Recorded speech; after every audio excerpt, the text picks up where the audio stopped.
Hello and welcome to The Virgin and the Kingster. My name is Mo, I'm the Virgin.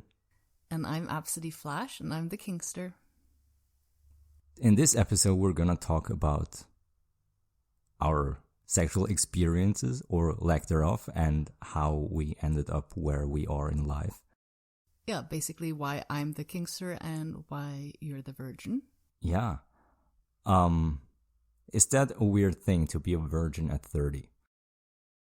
Well, as I've said before, I really don't like the word virgin because it implies certain things, right? It's very much focused on penetrative sex, specifically Okay, I have also penile vaginal sex. I have not kissed anyone. I've never been on a date. Unless you want to call the thing we had a date, but I think it was a date. Yeah, but before that I had none. Wait, you've not had a date since? No. Oh, okay. No, I've also not been active on apps. Right. So. Oh.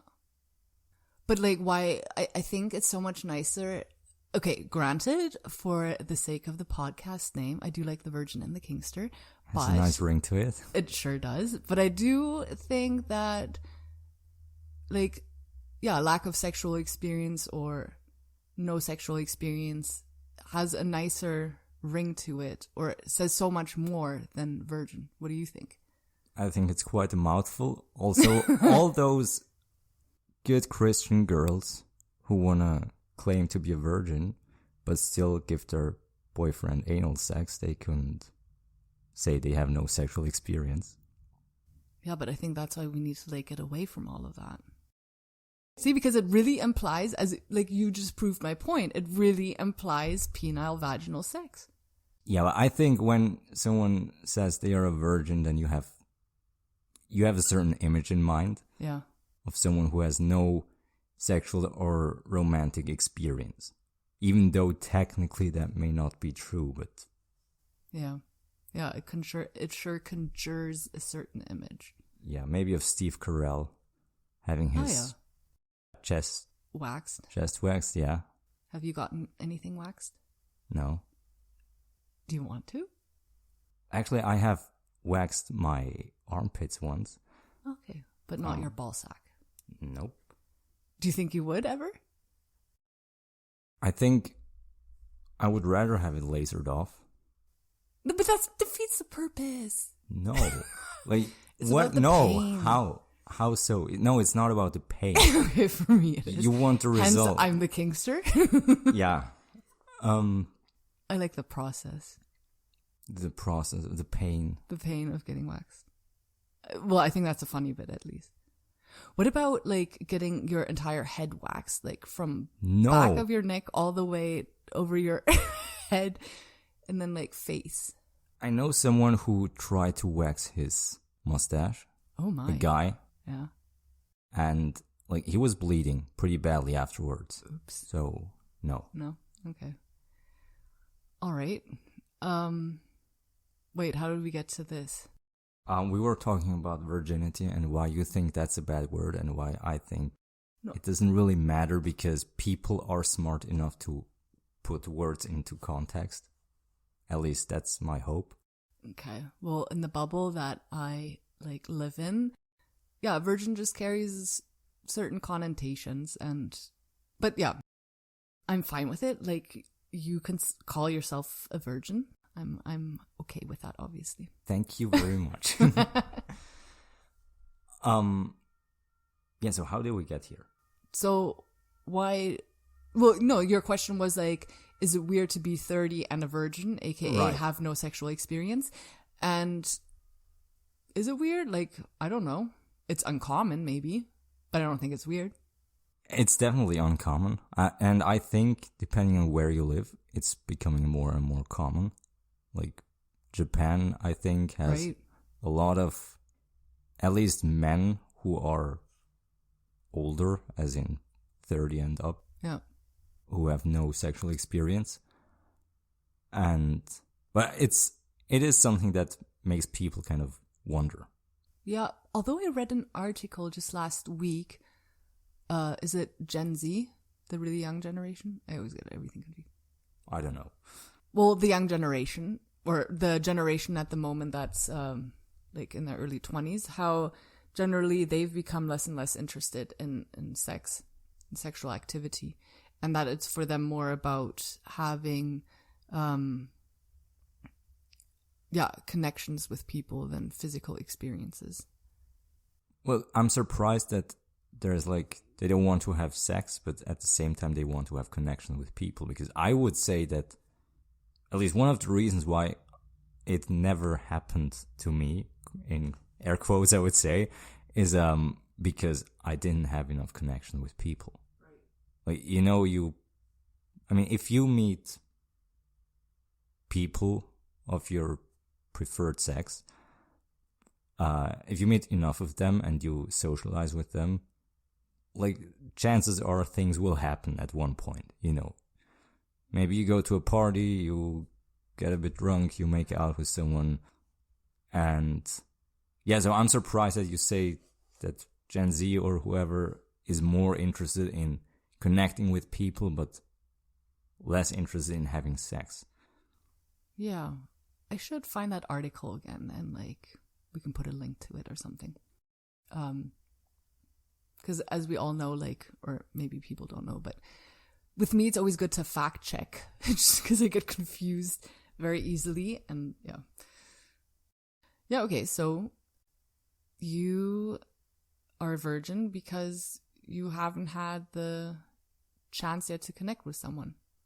Yeah, I think, if I look back on my life, it makes perfect sense that I never had any sexual experience, or had the chance to have some. It's like I grew up in a very religious household where it wasn't just sexually repressive, but any form of intimacy between adults was basically looked down upon or vilified. So, for instance, when there was a couple kissing on TV, my parents would switch channels. Right. Well, they still do. Oh, wow. Yeah. Like, it was never, we never talked about sex or anything. It was also not really, I never had a talk with my parents where they told me, hey, you're not allowed to do this until you're married. It was more just the way they behaved, the way they spoke or didn't speak about certain things, that I just subconsciously picked up on sex not being a thing that I should do. Right. For instance, I remember when I was in maybe 3rd grade, I had a friend tell me how babies are made. And I just thought, my parents wouldn't do that. Right? So this was, I remember that very clearly. There was such a weird thought because I couldn't articulate that, but I knew that this was like a bad thing. And yeah, there were other, like, I have other memories that are kind of linked to this idea that sex is bad or romance is bad or love. For instance, one time, I think I was 13 or 14 years old, I was sitting on the couch with my mom, and out of nowhere, she asked me if girls at my school are already wearing makeup. Mm-hmm. And I remember that, so I said, I don't know because I don't look at them. And it was true, like technically I was telling the truth, but I remember that that's not why I gave that answer. I gave that answer because I knew that was the right answer to give. And the way she then reacted was like really condescending, like, oh, good boy, basically. Those are not the words she used, but if I think back, it's almost like, she was rewarding a dog for... so not condescending. No, it was condescending. Why was it condescending, though? Because, she almost treated me like a dog who did something right. Oh, okay, yeah. And I have some other memories that I still remember. Mm-hmm. Well, I guess that's what your memories. But just these moments that for some reason my mind held on to. And I mean, it was only over the past three years maybe that I started to unpack this stuff and kind of made sense of it. So I said, if I look back on my life, it makes a lot of sense why I'm still a virgin. When I was 16, I had to choose, or I wanted to do an apprenticeship. I didn't want to go to school any longer, and I was really into technology and computers, so I wanted to become a programmer. And that is a notoriously male-dominated field. Unfortunately. Yes, and so I've been working for 14 years, or been in a certain industry for half my life basically. And most people, they meet I guess women in school, at least when they're younger. So that didn't happen to me because, well, I was 16 and now I was surrounded by only dudes. Maybe there was 1 or 2 girls in a class of 30 guys. And quick side question. Yeah, please about interrupt your me. sexual orientation. Was that ever did that ever come up for you, your sexual orientation? Or how do you identify yourself? As a cis hetero man, or? Yeah, I can't use the word normal, as I just learned, because that is kind of implying that other people are abnormal. Exactly, yeah. But yeah, I'm straight. I am a cis man. I have, I don't want to say it was never a question, because once I hit puberty, until my early 20s, I had a weird conflict where, I was sexually attracted to women. I would masturbate. I looked at way too much porn. But at the same time, I didn't really identify as someone. Maybe identify is the wrong word, but when someone asked me, don't you want to have a girlfriend or something like that? Don't you find her hot or whatever? I would deny that. So, interesting. To the outside world, I was basically asexual. I didn't know that word, but it was something that I really didn't want to admit that I am straight, which is weird if you think about it. Or maybe you didn't want to admit that, you have sexual attraction. Yeah, but you've been so ingrained or indoctrinated in your upbringing and socialized in a way, as you said before, that any also love and romance and not only sexuality, but all of these things are bad things. Yeah, but I think it's weird because usually you hear about gay people who have to kind of suppress and come to terms with their sexuality, and straight people, they, especially guys, I think it's very much that's what you are. It's pushed on you from a young age. Yep. And for me, that I never felt that. I always felt weird when, for instance, I was out with friends and they would be they would talk about women in a sexual way. Even though I was attracted to girls, I still had kind of, it was difficult to accept that this is how I am. No. And it took me. So it was difficult just to accept that you're a sexual being. Yes. Yeah. Exactly. I mean, that's something I've only really, in the past 3 years, I have kind of accepted and I'm comfortable with talking about. Yeah. And one thing you and I've also talked about was you had a bit of a porn addiction, kind of, no? I don't know if addiction is the right word, but the problem with porn is that there is so much today. There's more porn than you can watch in your entire life.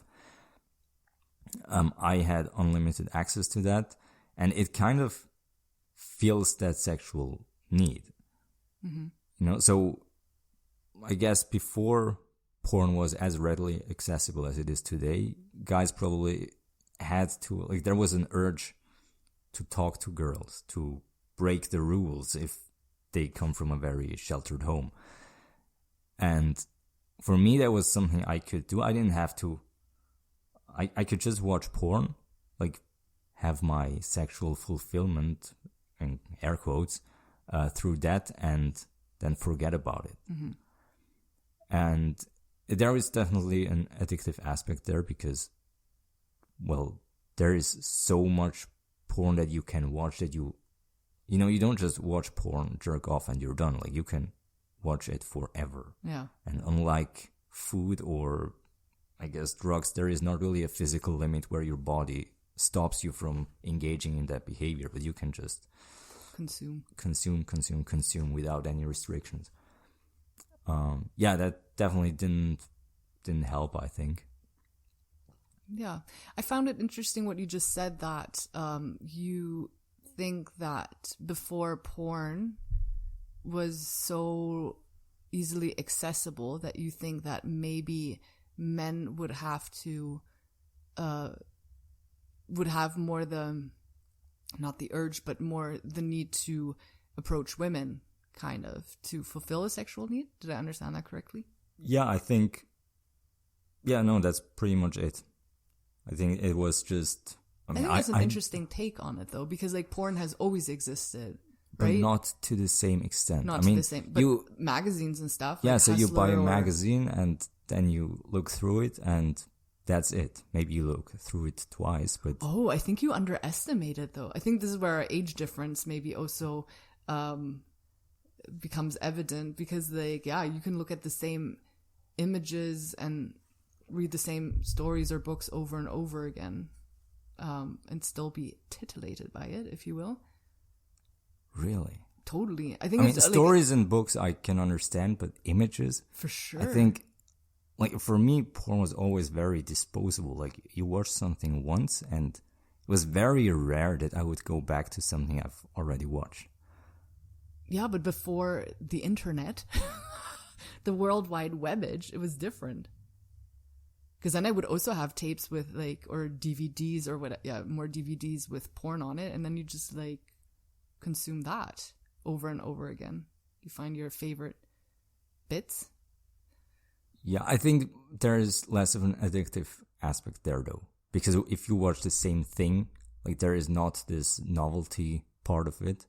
Because that's really the problem with internet porn, is that you can watch new stuff, like, every day. But, like, yeah, I don't, as we both know, I don't have a problem with porn, but I do agree it can lead to a certain desensitization, maybe, to certain imagery, and that it, like, one can easily go down a rabbit hole of looking up more and more extreme stuff. But yeah. Yeah, so I don't want to demonize porn here. I don't think it's an inherently bad thing or anything, but I believe that... But I do agree that mainstream porn is problematic in the sense that, it's not ethical necessarily, or, yeah. And people are not getting paid for it, and also the descriptions are very derogatory, especially towards women often. It's very sexist and racialized and whatnot. It's just like, it can be quite unhealthy for sure. Okay, but we're digressing again. So basically because of your upbringing, but also because of your choice of occupational field, these have led to you still being sexually inexperienced. Is there anything else, though, that is also... I think, and maybe this is controversial, I don't know, but like, I'm a man, and I think men and women have, at least in a heterosexual context, like, relationships are kind of asymmetrical. Huh. I think I've never... Actually, that's not true. With one exception, I have never had a woman, like, show interest in me. And maybe there was a girl who, like, I don't know, she looked at the back of my head for half a second longer than she would normally do. And then she was pissed off that I didn't notice that she was flirting with me. But I think, generally speaking, it is expected that men initiate romantic or sexual contact. Do you know what I mean? I know what you mean, but I don't know if I agree. Okay. Explain. Well, yeah, like, I don't know.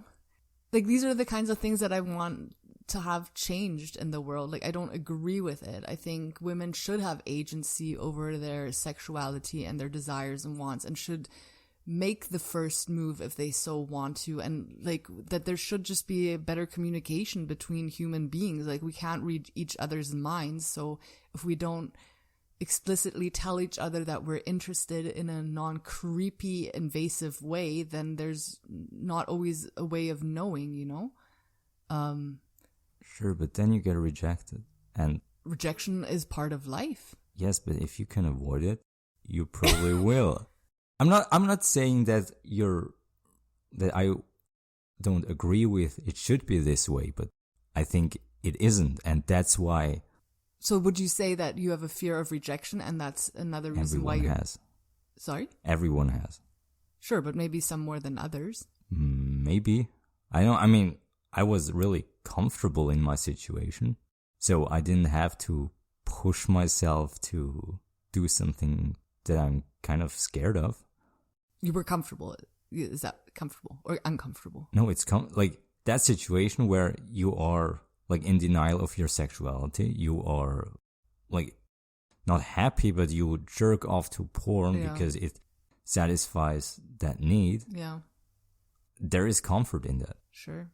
Yeah, it's an easy way out, I suppose. Yeah. Yeah. But wait, so would you also say that partially your personality has something to do with why you're a virgin, as you say? Maybe. I mean, I'm not the most gregarious extroverted guy, so I guess I chose my occupation because of my personality. Right. The way my mind works is like a result of my personality, or the personality is a result of how my mind works. It's like, I think those things are interconnected. Right. Yeah, if I was a different person, things would be different. Yeah, true. So, okay, so throughout your 20s, you kind of surfed through life, sexually inexperienced. Mm-hmm. But we met on Field. Yes. So what has changed? I read a book. See, it's always the books. Yeah. I spend way too much time on the internet, and no longer watching porn though, right? Yeah. No, I don't do that anymore. Not at all? No. Besides my porn. Yeah, but that's art. That's different. One day I came across this YouTube video called The Art of Fearless Seduction, which was this bald guy who talked in a really weird way about men and women. Like, it was very new agey, kind of spiritual, with energies and vibrations, and it was weird. So, but I watched it. It was like 2 a.m., so I should have been in bed by then. But there I was in the depths of the algorithmic rabbit hole of YouTube, and I watched that video. I thought, that guy is fucking weird. But a few days later, I looked him up, and he has like a dating or life coaching company, and I checked out some of his stuff, and one of his videos was an interview with a man called Zan Perion, and he had. So I've seen a lot of the pickup stuff, red pill, bullshit, and there was incel, right? Isn't that from the incel communities? I mean, it's all kind of part of the same thing of this bigger sphere on the internet. But I've seen some pickup stuff, and like, it was really off-putting. I remember at one time I thought, if that's how you get women, I don't want to get women. But then I saw this interview with Zan Perion, and he was so different from everything I've seen and heard before. Like, he had a genuine love for beauty, and not just physical beauty, but like the beautiful energy of femininity. And he too has a very like florid and poetic way to speak, but I was hooked kind of. I liked that. And he wrote a book called The Alabaster Girl. And you can actually get it for free. Like, that was something I was a bit skeptical about at first, because why would someone just give away their book for free? But I bit the bullet, I ordered it, and it actually arrived in the mail 2 weeks later. Oh, wow. And I started reading that book, and I absolutely loved it. And I realized while reading that I want beautiful things in my life. You know, and maybe I need to add to that. I had a very minimalist approach to life, as in I didn't have art in my apartment. I didn't have plants or anything that makes things nice and beautiful. All I had were like those pieces of furniture that served a purpose. Right. And that's why they were there. You know, I didn't have a couch, for instance. I had a bed that was enough. And yeah, so I read his book, and it really... Wait, can I ask a question about that? Yeah, though? sure. But do you think that also had to do with like a fear of showing yourself, a fear of expressing yourself? You know, showing, because like also maybe it links back to like being in denial about your sexual self. Do you think maybe also not having plants, not having art, like not expressing yourself was also a way of, hiding yourself a little bit? Or is that not linked for you? Maybe to some degree it was, but it wasn't a conscious effort. You know, it was just, why would I get a painting? It will only gather dust, and it will mean I have to clean more. So you just didn't want to clean? That is still a consideration I sometimes make when buying stuff, like, fair play, or not buying stuff. I also don't like having a place that is filled with shit I don't need. Do you think my apartment is cluttered? There is a lot of things, so it's not cluttered. I think you have some order. Thank you. But it's definitely too much for me. I wouldn't have. Because of all the colors also? Yeah, maybe. Yeah, it's quite loud. Yeah. Anyways, back to the book. Yeah. Beautiful things. You wanted beautiful things in your life. Yes, and I kind of, I don't know if I believed that, like, you know, this distinction between masculine and feminine energy is a thing, but I just decided to try to look for it in the world. You know, you look at the tree and you have the tree trunk, which has the grounding, framing, strong energy of masculinity. And then you look at the leaves that are beautiful and kind of expressive and light. And, you know, I started to just look if I could apply those ideas to things around me.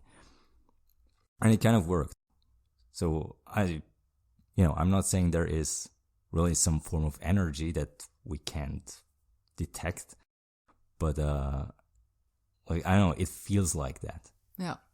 And yeah, that was kind of the start of me taking my life seriously, I guess, because before that, taking control of it. Yeah, taking control of it. Maybe it also had something to do with the fact that I turned 30, and there is something about turning a decade older, right, that makes you think. Also, I had a lot of people make comments like, "Oh my God, you have some gray hairs," or "Have you ever had a hangover that lasted more than 2 days?" You know, stuff like that, where people really, not with bad intentions, but they kind of planted some seeds, and they really wanted to remind you that, hey, you're getting older. Right. Or food for thought. Maybe it was more food for thought than planting seeds. Yeah, I think people just like to mess with people. So fair play. Yeah. Yeah, and then after reading that book, I started to change things in my life. I started group coaching, which helped me become much more open and vulnerable with other people. I finally got my driver's license because that was something I've been putting off since I was 18 because I was kind of scared, if I'm honest. And that's something really recent. So yeah, that's still congratulations for that. Thank you. I moved to a new apartment with the intention to make this beautiful. Yeah, I can see that. Like I even painted one wall. I can see that. And I started trying out dating apps. I haven't gone fully down that rabbit hole. Yeah. But we met you, and now we're doing this podcast, and there's just a lot of things that have changed over the past year. And another thing that I really like that you have done is the goal that you set yourself about writing 300 words every day. Oh, right. That's so cool. That's something I decided to do, a 365 project where every day I do something. And I decided it's 300 words a day that I write. And what are you writing about, Mo? All kinds of things. Yesterday I wrote about today. Did you? Yeah, I wrote about like my thoughts and feelings of doing this podcast. Interesting. But that's not what you were alluding to. I've also written some smut. I know. I can't wait to read the smut sometime. Because also what's so interesting about the smut that you're writing is that it's from a female perspective, right? Yes. So, yeah. I once got an interesting voice note from you asking to describe what an orgasm feels like. And you got a 6 or 7 minute ramble back from me where I was trying to describe what it feels like. And it was challenging. Yeah, I didn't really get an answer. I mean, it was beautiful to listen to. That was actually the reason, or that's what gave me the idea to do a podcast. Really? My ramble, my orgasm ramble? Yeah, because I thought, you know what? This is so interesting. Other people should hear that too. Oh, bless. Thanks. Ooh, another thing I want to bring up, because you said you started life coaching, and what I love about that as well was the story when you told me that during a life coaching session, group sesh, that you brought up that you and I met via Field and the reaction of the group and also the life coach. That was a super nice story. I thought it was really sweet. Yeah, I don't even remember. I mean, I remember that I told them because it was... We have a weekly session, and we do these check-ins at the beginning of every session where we can talk about whatever happened during the week. And meeting you was kind of a big thing for me. Yeah, likewise. Yeah, and yeah, our coach, she knew the app, and she really had to hold her laughter back because I don't know, maybe I did a bad job of describing what it is, or she found the situation just funny. I don't know, but yeah, that was a good time. Because also she said that she would introduce me to her parents. Oh yeah, someone asked me, would you introduce Absidy to your parents? And I said, probably not. They're not that cool. And yeah, then our coach said, yeah, she would totally do that. Yeah, that's cool. Yeah. Yeah, so it seems like you are on such a proactive journey to make a change in your life happen, where, yeah, your sexuality, or lack of sexual experience plays a pivotal role in it, right? Like it's one of the bigger changes that you want to make, or that you're proactively working on. Yes. So I have to confess something. Oh. Once we started thinking about doing a podcast that was called The Virgin and the Kingster, I didn't want to do anything with dating. Why? Because I thought It'll ruin the podcast? I can't do a podcast with that name. And then in episode 2 say, we have to change the title. Oh, but that's like as if this podcast is holding you back now. We don't want that. No, I don't think so. But it was just, I mean, it wasn't a priority. I had other things to do, still do. And I think dating is something that I really have to make a priority and spend time and maybe some money on to really make that a part of my life that is fulfilling. Yeah. And also go at your own pace, obviously. Exactly. And it's just, I mean, I've been a virgin for 30 years. A few more months won't change anything. Right. True. Well, we did talk about it once, whether you and I would ever hook up. Mm-hmm. And then I also confessed that, like, I masturbated, fantasizing about you. Yeah, there was about the oral sex, because you are really curious about trying out oral sex, as in giving, which is always awesome. Like, people who like giving pleasure are... I mean, I might not like doing it. Yeah, it's possible. But yeah, that was during dinner, which was a really weird conversation. Like, oh, by the way, I masturbated last week and I had to think about you. And I was like, oh, really? Did you? Yeah. Did it make you uncomfortable? No, I don't think there was space for discomfort. It was just... weird. Like, okay, I didn't expect that. I have to process. Yeah. Yeah, I also wasn't sure whether I should share that with you or not, but I'd shared it with a friend, and I was like, if I share it with a friend, then I should also share with Mo. Wait, you shared it with a friend that you thought about me? Yeah. Okay. I mean, it's very considerate of you that you shared. Sharing is caring. Thank you. One of my sisters told me that I should not fuck you, which I also found an interesting statement to make, because then it's also like, but that's not how I interact anyways. Like, for me, I take a lot of things into consideration before I hook up with someone. So I would like, that idea had never crossed my mind anyways, to just try and seduce you or something, because that's not... Dear listener, this is the very first time I hear about this. I have to process this. She only also just said it recently as well, when I was like, Mo and I are meeting and we're gonna record the podcast, and she was like, but I think she just meant it also in the way that, like, I should not be your first experience or something like that. It was more along those lines.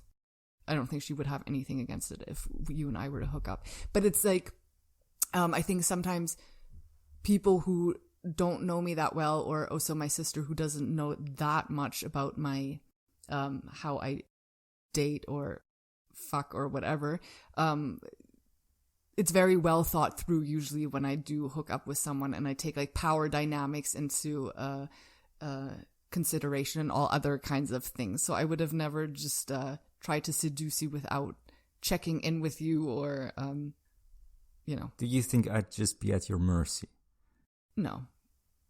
Because it kind of sounded like you could if you wanted to. Oh, I don't think so. I could, but it's not, wouldn't be of interest to me. Of course I could, but like, that's not how I am though. It's like, I wouldn't feel good about it. I'm happy to hear that. You know, one of the concerns I had, like, it was a weird idea before we met, was, what if I will end up in some weird sex dungeon, tied to a wall, where some old ugly guy tases my balls for the rest of my days? Okay, that's a hardcore image that you had. And? Well, I'm glad it didn't happen. But remember the first time you did come to my apartment and I showed you my playroom, and you saw the cuffs or whatever. The restraints, wrist restraints. Mm-hmm. And then afterwards, you left me a voice note the next day saying, like, you were intrigued and you wished you would have asked if you could try them on. Yeah, I had to, So maybe you do have the fantasy of getting your balls tased by an old man. No, that's not a fantasy. That was and just... that's okay, Mo. If it is, I'm sure I can help you out with it and you. realize it for you.